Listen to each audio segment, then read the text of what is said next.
Lah Abdullah ibn Jud'an ini sangat dicintai orang karena kekayaannya. Lah saat Nabi SAW diangkat menjadi Nabi dan Rasul, dan Abdullah ibn Jud'an meninggal dunia, kemudian menikahi Aisyah Ummul Mukminin radhiyallahu anha. Aisyah bercerita tentang kisah Abdullah ibn Jud'an kepada siapa? Kepada Nabi, dan mengatakan, ya Rasulullah, apakah sekelas Abdullah ibn Jud'an yang sudah menginfakkan banyak sekali hartanya membantu fuqara wal masakin, membantu orang-orang yang susah, apakah di akhirat bermanfaat kebaikannya? Maka Nabi SAW mengatakan, iya, bermanfaat, tapi di dunia. Adapun di akhirat tidak ada manfaatnya. Jadi Abdullah ibn Jud'an itu walaupun kaya raya, dipuji masyarakat Arab karena kedermawanan dan kebaikannya, sampai nama dia itu tidak ada tandingan di zaman itu, orang yang paling baik. Tapi Nabi SAW mengatakan Abdullah ibn Jud'an manfaatnya hanya di dunia. Ya, di dunia bermanfaat, akhirnya dipuji orang, menjadi terkenal, dihormati orang, dihargai orang, hartanya makin banyak. Tapi karena dia tidak beriman, maka kebaikannya tidak ada manfaatnya sama sekali. Inilah bantahan kepada orang yang sekarang lagi berkuar-kuar di medsos bahwa Thomas Alva Edison masuk surga. Lagi viral kan? Orang yang mengatakan Thomas Alva Edison masuk surga ini. Alasannya apa? Lah Thomas Alva Edison loh, penemu listrik. Lihat hari ini kita ngaji aja pakai listrik. Coba kita padamkan, mungkin suaranya nggak sampai ke ibu. Mungkin ibu sudah gelap-gelap di sini. Bahkan Mekah, Madinah, tempat ibadahnya kaum muslimin jadi terang. Semua orang ke sana jadi nyaman, ada AC. AC juga ada listrik. Masa orang sebaik ini masuk neraka, katanya. Maka kita katakan Thomas Alva Edison ini sama dengan Abdullah ibn Jud'an, orang baik. Kita tidak mengingkari mereka orang baik, dengan penemuannya bermanfaat untuk kita. Sama juga dengan Abdullah ibn Jud'an. Masalahnya baik Abdullah ibn Jud'an atau Thomas Alva Edison sama-sama kafir, itu masalahnya. Keduanya tidak beriman. Ketika keduanya tidak beriman, sementara syarat masuk surga harus ada keimanan, maka Thomas Alva Edison menurut keyakinan kita ahli sunnah atau menurut keyakinan Islam, lebih khusus lagi keyakinan ahli sunnah wal jamaah, maka manfaat kebaikan Thomas Alva Edison itu hanya di dunia saja. Ya, ketika dia di dunia, dia dipuji orang. Banyak orang yang berterima kasih atas penemuannya. Mungkin Allah juga berkahi rizkinya mungkin di masa hidupnya. Tapi manfaatnya hanya di dunia saja. Orang kafir itu sebaik apapun manfaatnya di dunia, kalau dia sedekah pasti Allah tambah rizkinya. Kalau dia berbuat baik pasti Allah mudahkan rizkinya. Hanya di dunia saja, tapi di akhirat tidak. Karena kehidupan akhirat itu berbeda dengan kehidupan dunia. Kalau ingin masuk surga harus iman dan kemudian beramal saleh. Amal saleh saja tidak cukup kalau tidak ada iman kepada Allah Subhanahu wa taala.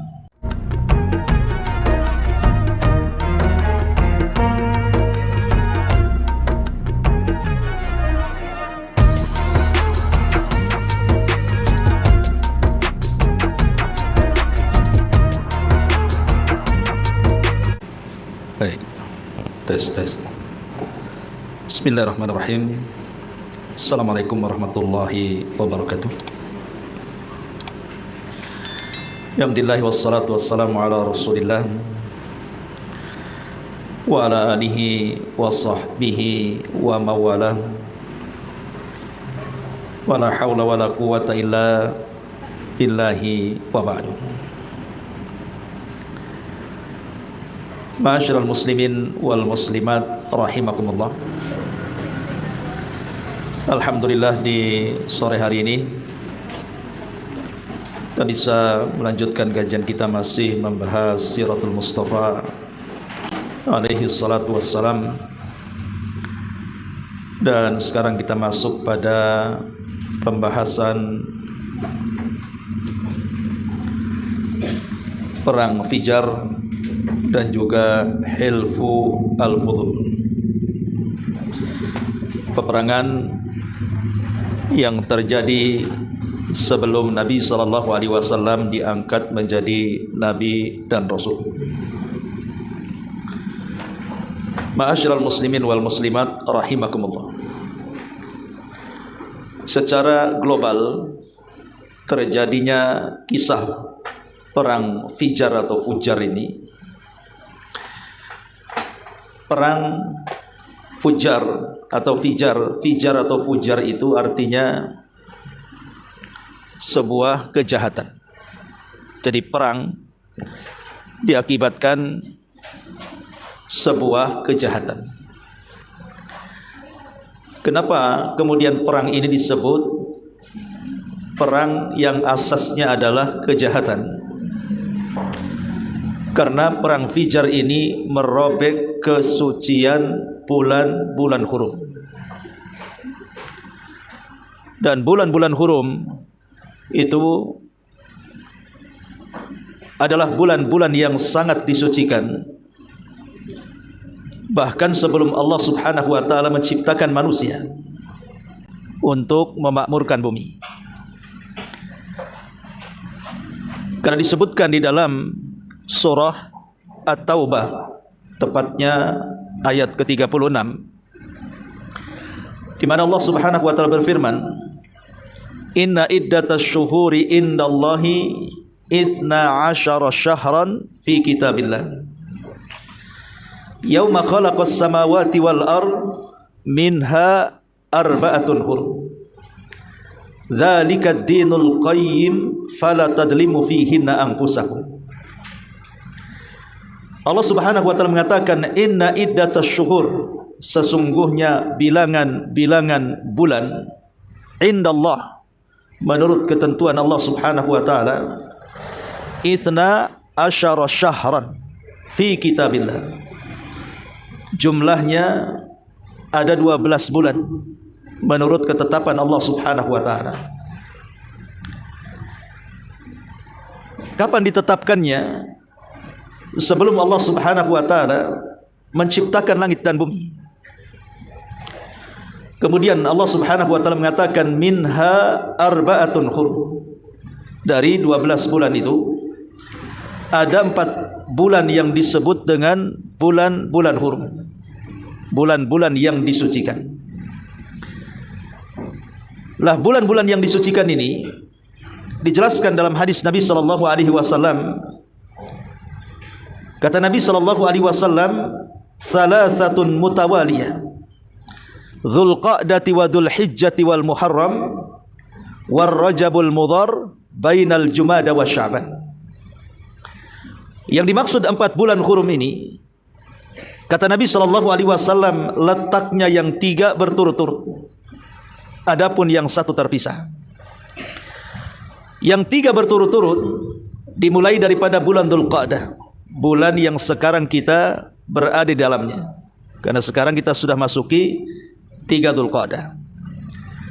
Kemudian bulan Dzulhijjah. Kemudian bulan Muharram. Lah 3 bulan hurum ini berturut-turut.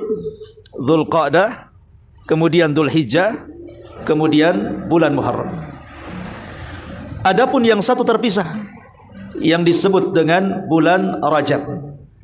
Sehingga 4 bulan yang dimaksud dalam At-Taubah 36 itu minha arba'atun hurum, maksudnya adalah Dzulqa'dati wa Dzulhijjati wal Muharram, kemudian Rajab. Ini disebut dengan bulan-bulan hurum. Lah perang Fijar ini terjadi di bulan hurum. Sementara menurut keyakinan orang-orang jahiliyah, karena orang-orang jahiliyah juga sangat memuliakan bulan-bulan hurum, mereka melarang tidak boleh ada peperangan, tidak boleh ada pembunuhan.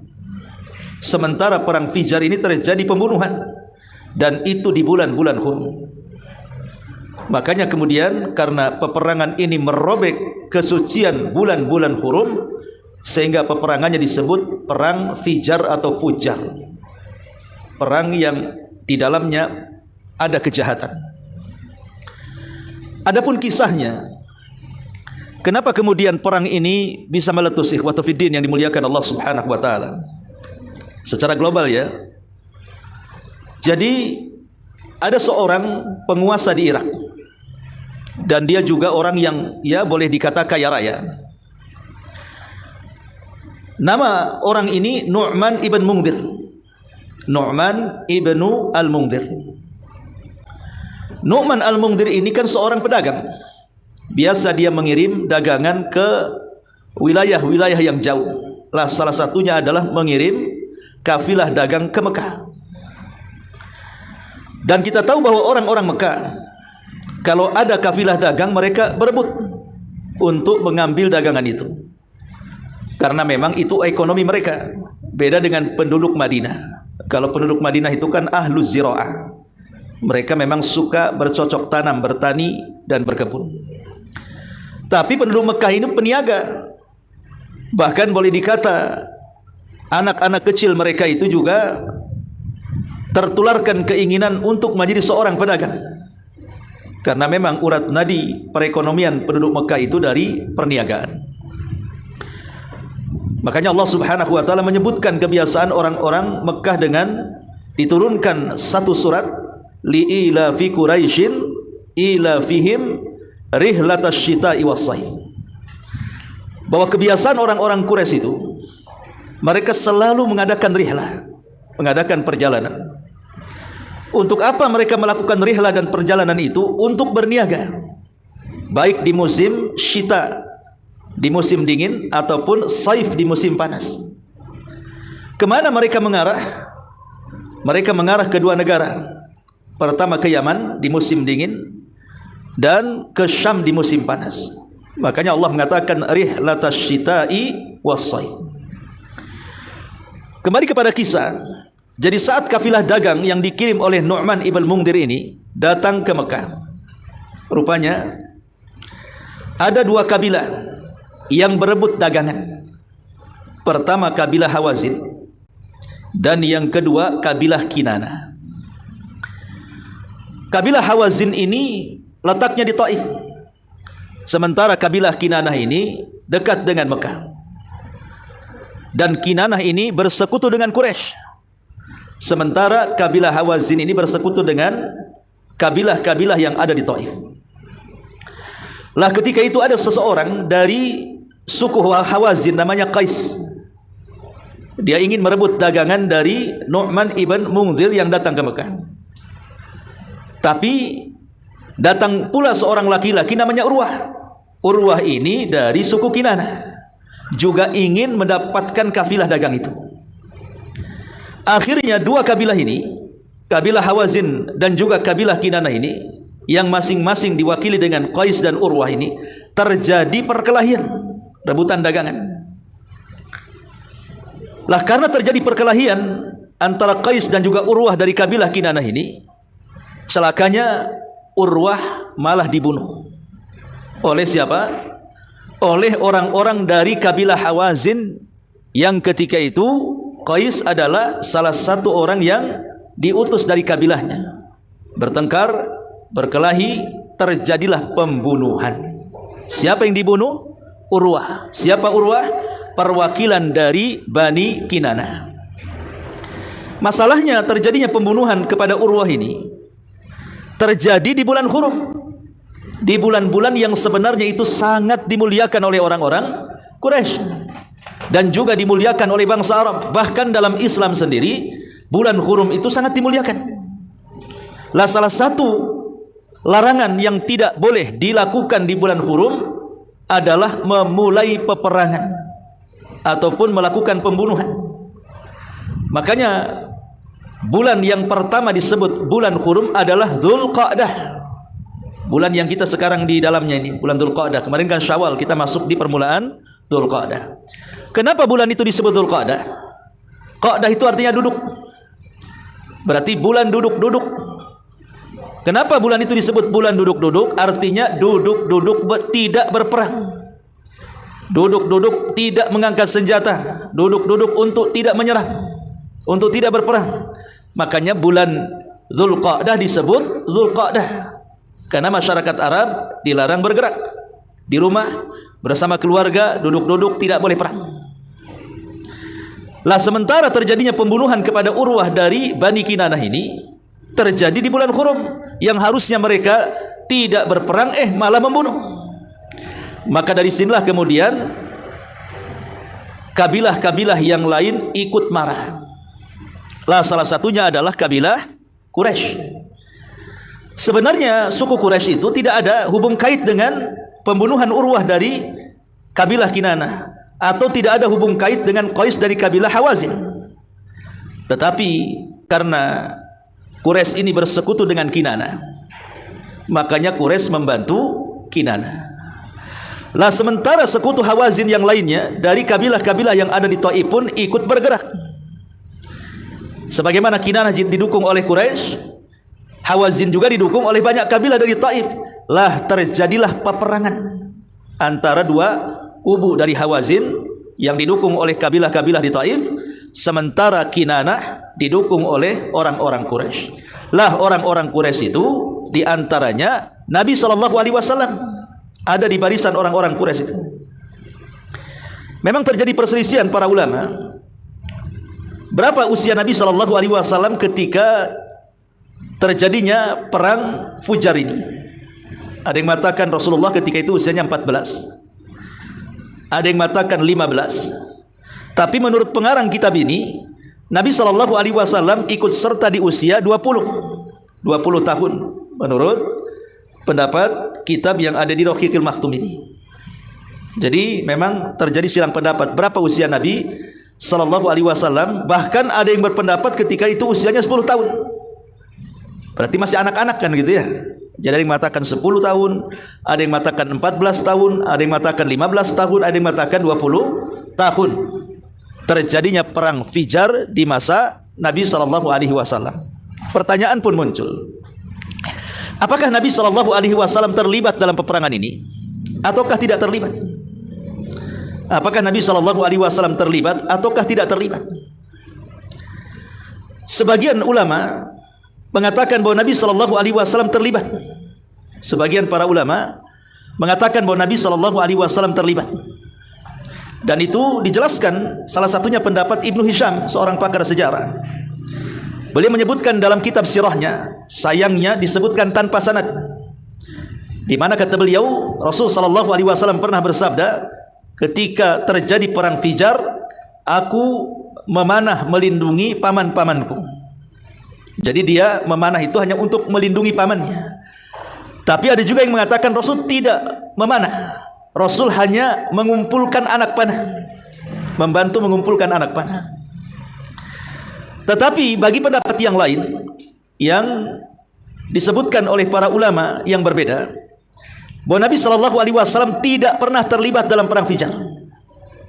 Nabi SAW tidak pernah terlibat dalam perang Fijar. Perang Fijarnya ada, disebutkan dalam sejarah-sejarah Nabi. Kita tidak mengingkari tentang adanya perang Fijar.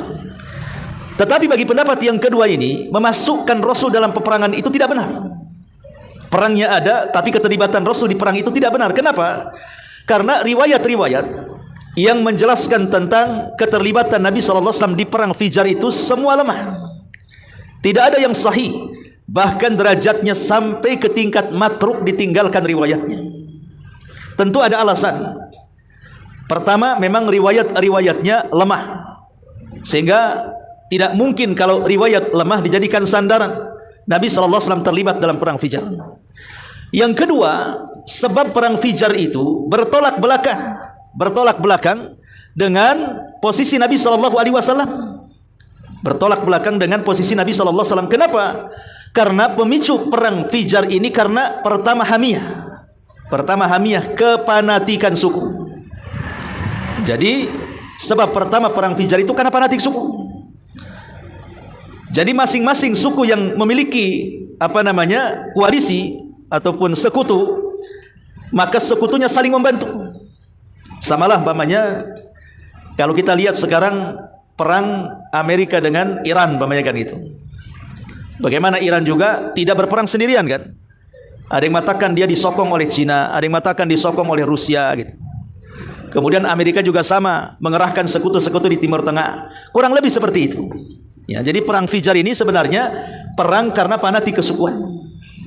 Sementara dalam syariat Islam, peperangan yang disyariatkan Allah kepada nabinya bukan didasari karena fanatik, tapi didasari karena li'ila'i kalimatillah, untuk meninggikan kalimat-kalimat Allah, sehingga mustahil Rasul ikut perang. Yang kedua, peperangannya terjadi di bulan-bulan hurum, tentu merobek kehormatan bulan-bulan hurum. Tidak mungkin Nabi SAW yang merupakan calon seorang nabi melakukan penyimpangan dengan merobek bulan-bulan yang dianggap suci sejak dari dulu, bahkan orang-orang jahiliyah, bahkan ketika Islam datang pun memuliakan bulan-bulan hurum. Ini alasan kenapa Rasul tidak terlibat dalam perang Fijar menurut pendapat pertama. Tapi menurut pendapat yang kedua, menurut pendapat yang pertama, Nabi SAW terlibat. Nabi SAW terlibat, walaupun dalam keterlibatannya Rasul tidak ikut menyerang, tidak ikut melemparkan anak panah, atau tidak ikut maju ke front. Hanya sekedar membantu mengangkat anak-anak panah, mengumpulkan anak-anak panah, dan menyediakan persenjataan saja. Tentu hikmahnya, Nabi SAW memang terlibat tapi tidak nyerang, tidak ikut serangan gitu ya, hanya sekedar menyediakan logistik. Hikmahnya adalah Nabi SAW sedang dibekali oleh Allah Subhanahu wa taala untuk latihan militer. Karena nanti setelah Nabi SAW diangkat menjadi Nabi dan Rasul, akan ada syariat jihad. Terkhusus ketika Nabi SAW hijrah dari Mekah ke Madinah dan sudah menetap di Madinah, banyak syariat jihad yang sampai kepada Rasul. Dimulai dari perang Badar, kemudian ada perang Uhud, kemudian ada perang Hunain, ada perang Khandaq, ada perang Khaybar, ada perang Bani Quraidah, Bani Kunaiqah, Bani Nadir, macam-macam peperangan di zaman Rasul, sampai 27 peperangan kurang lebih. Jadi Nabi SAW di usia belia antara 10, ada yang mengatakan 14, ada yang mengatakan 15, 20 itu, Allah Subhanahu wa taala sedang menempa beliau untuk menjadi seseorang yang pemberani, untuk melihat bagaimana cara berpolitik dalam berperang, untuk menjadi seseorang yang kelak memimpin peperangan. Jadi itu hikmah kenapa Nabi ikut serta dalam peperangan Fijar ini, menurut pendapat yang pertama. Tapi menurut pendapat yang kedua tidak, Rasul sama sekali tidak terlibat, karena riwayat-riwayatnya lemah. Yang kedua, tidak sesuai dengan calon seorang nabi melanggar sebuah syariat. Bagaimanapun perang hurum atau perang yang terjadi di bulan hurum itu menyelisih syariat, baik di masa jahiliyah atau di masa Islam.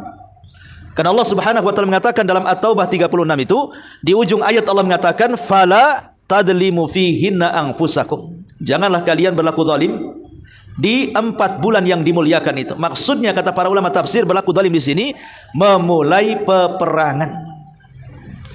Makanya dalam Islam itu hanya boleh bertahan, tidak boleh menyerang. Maksudnya di bulan-bulan hurum menyerang tidak boleh, tapi kalau menyerang karena diserang itu boleh. Menyerang karena diserang itu boleh, karena itu bentuk pertahanan. Tapi kalau menyerang duluan tidak boleh, kecuali di bulan-bulan selain bulan-bulan hurum.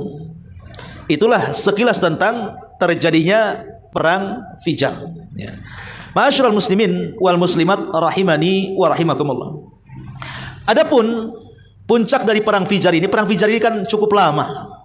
Ada yang mengatakan sampai 4 tahun, ada yang mengatakan sampai 5 tahun. Jadi perangnya itu berseri-seri, Bu. Ada seri pertama, seri kedua, seri ketiga, sampai keempat. Ya, artinya perang Fijar itu dilakukan sampai 4 kali, dan itu membutuhkan waktu yang cukup panjang, bertahun-tahun. Dan puncaknya ketika terjadi perayaan di pasar Ukad. Itu puncaknya itu.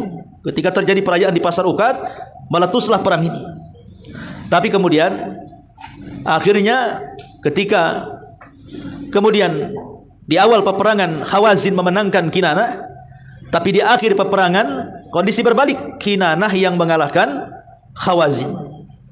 Maka setelah itu para tokoh-tokoh kedua kabilah ini menganjurkan untuk melakukan perdamaian.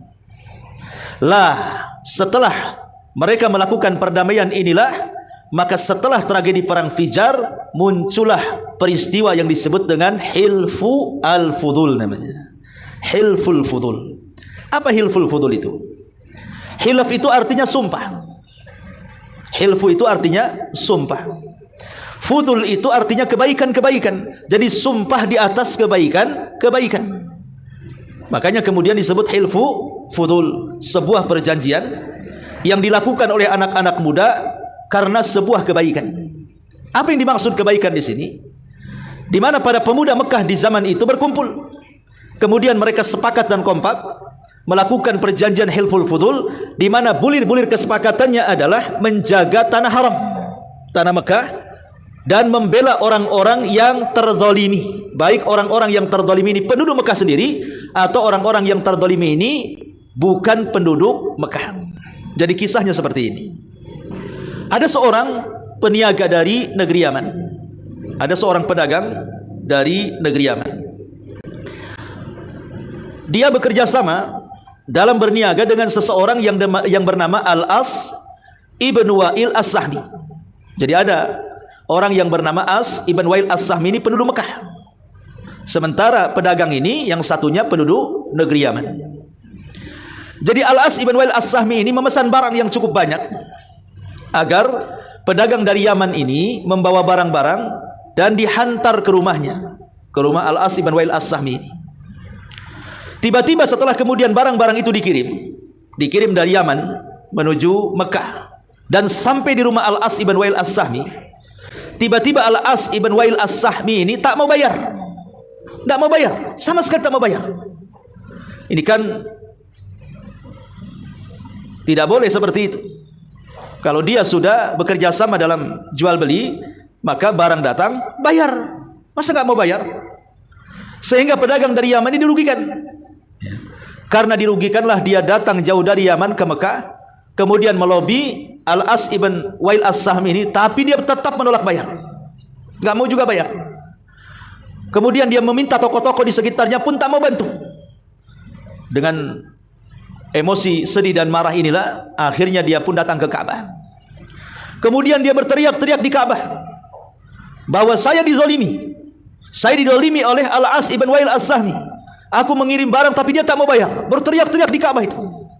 Sehingga banyak yang dengar dari orang-orang yang sedang berkumpul di Ka'bah, yang sedang tawaf di Ka'bah itu. Maka dari situlah bangkit orang-orang yang di sekitar itu menolong orang yang dizalimi ini. Maka kemudian anak-anak muda ini berkumpul untuk menolong orang Yaman ini dan memaksa Al-As ibn Wa'il As-Sahmi ini membayar dagangan yang sudah diambilnya. Maka berkumpullah anak-anak muda, mereka bersepakat, akhirnya membuat sebuah perjanjian. Lah perjanjian itulah disebut Hilful Fudul. Bahkan setelah Nabi terlibat di sini. Ya. Kalau perang Fujar, Rasul diperselisihkan terlibat tidaknya. Tapi dalam Hilful Fudul, Rasul terlibat.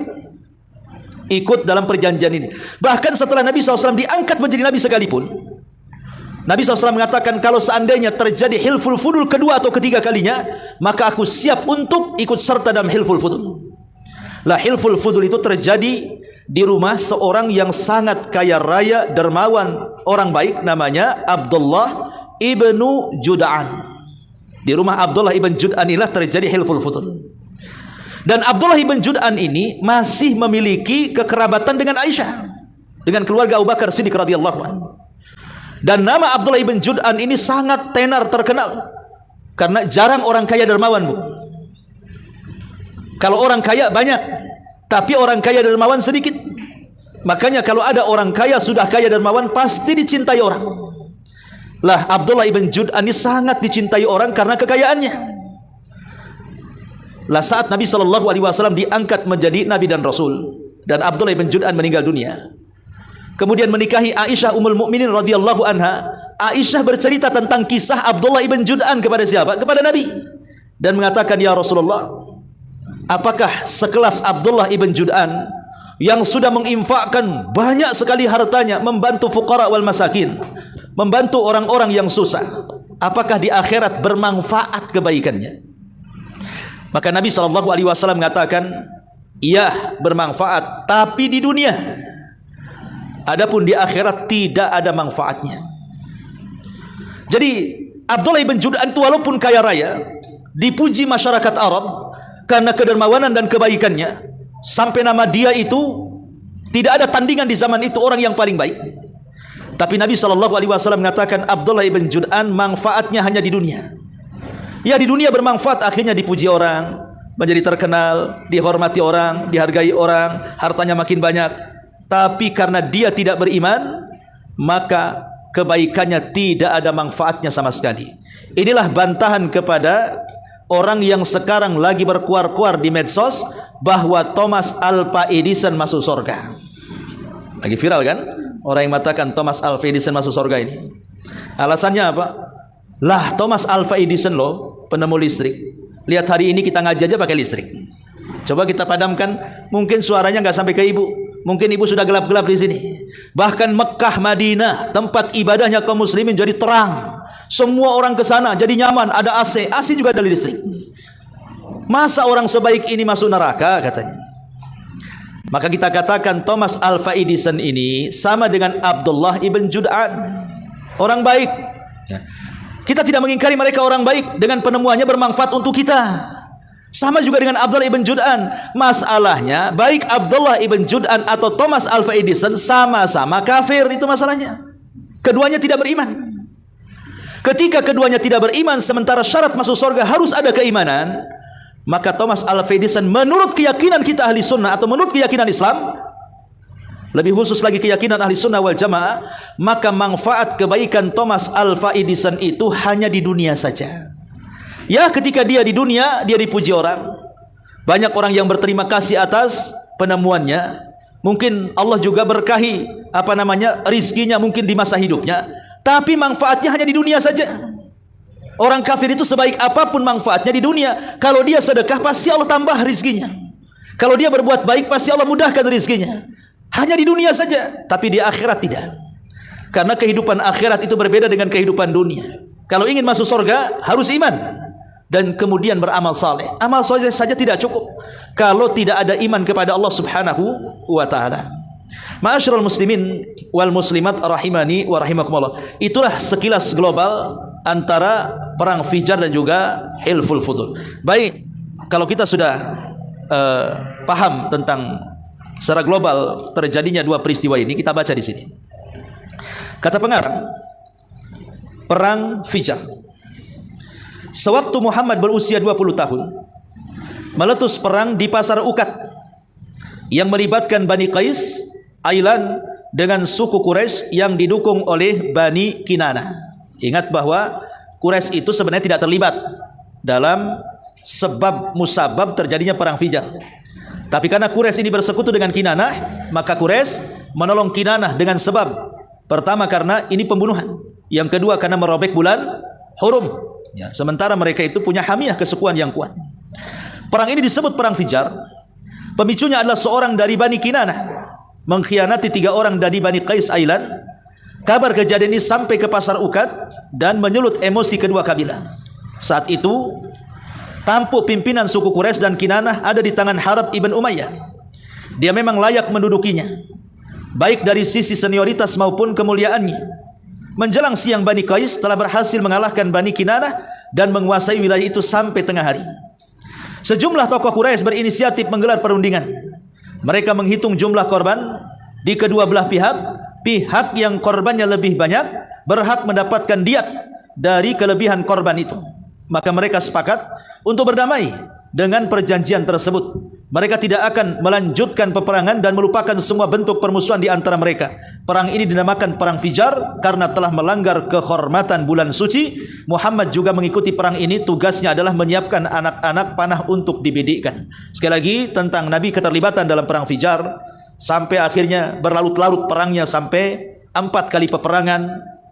Ada yang mengatakan 4 tahun, ada yang mengatakan 5 tahun. Puncaknya di perang Uqad dan dimenangkan oleh orang-orang Quraisy. Kemudian terjadi perundingan di mana yang korban lebih banyak harus ditebus oleh diat dari korban yang lebih sedikit. Tapi sekali lagi ada 2 pendapat, ada yang mengatakan Rasul ikut serta, ada yang mengatakan Rasul tidak ikut serta, dan sudah saya jelaskan di awal kajian. Kemudian Hilful Fudul.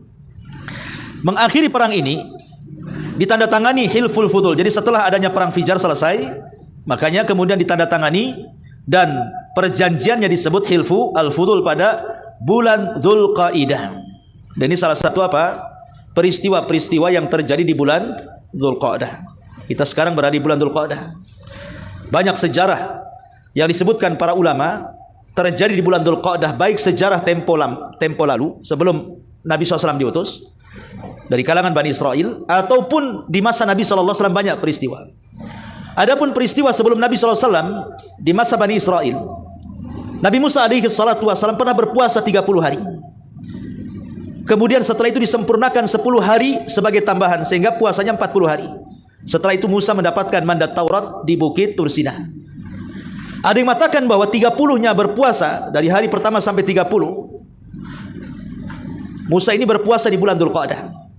Adapun 10 hari setelahnya ditambah menjadi 40 hari, maka 10 hari di situ maksudnya 10 awal bulan Dzulhijjah. Makanya 10 awal bulan Dzulhijjah itu menjadi sebuah hari-hari yang memiliki musim-musim kebaikan. Bahkan lebih baik siangnya dibandingkan 10 akhir bulan Ramadan. Ini peristiwa yang ada sebelum Nabi SAW. Adapun setelah Nabi SAW diutus, ya salah satu peristiwa yang terjadi bulan Dzulqa'dah inilah Hilful Fudul. Kemudian juga Nabi SAW melakukan umrah selama 4 kali, juga semua terjadi di bulan Dzulqa'dah.